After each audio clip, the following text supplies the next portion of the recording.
Når livmoderhalsen har trukket sig helt op, og når livmodermunden er 3-4 cm åben, er fødslen godt i gang. Det er det, vi kalder den aktive del af fødslen. Og på det her tidspunkt, der har du haft regelmæssige og effektive vejer i timer, og vi forventer ikke, at de går i stå igen. På det her tidspunkt i fødslen vil jordemoderen tilbyde jer at blive på fødestedet. I vil komme ind på en fødestue, og det er den, I skal være på i den resterende del af forløbet. Det er her, I skal arbejde med vejerne og måske hvile, og det er her, jeres barn kommer til verden.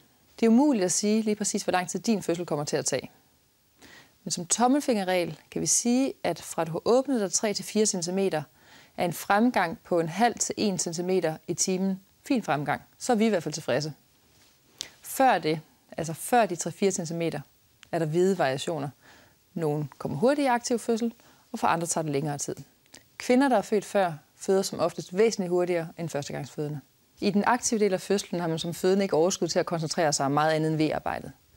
Jordemoderen prøver at støtte undervejs med en vejrtrækning, der hjælper dig, og nogle stillinger, som kan være behagelige. Mange fødende lukker sig helt ind i sig selv, og har ikke overskud til at svare på spørgsmål, eller forholde sig til den snak, der er i rummet. Og måske vil de ikke have den massage, der tidligere var så god. Andre fødende sætter lyd på arbejdet, og begge dele er normalt. Det, der i hvert fald er vigtigt, det er, at du har ro til at koncentrere dig under vejerne. Det er også normalt at få kvalme og kaste op som udtryk for, at vejerne er rigtig kraftige, og man har rigtig ondt. I løbet af fødselsforløbet vil der være en jordemoder og eventuelt en jordemoderstuderende hos jer. Og de vil støtte og guide og opmuntre undervejs. Og jordemoderen holder øje med, at forløbet går, som det skal, at der ikke er stillstand for længe.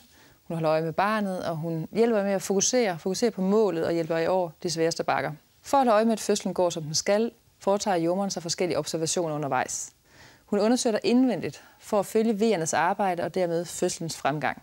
Ved den indvendige undersøgelse mærker hun efter, hvor åben livmodermunden er, og hvordan barnets hoved er trængt ned i bækkenet.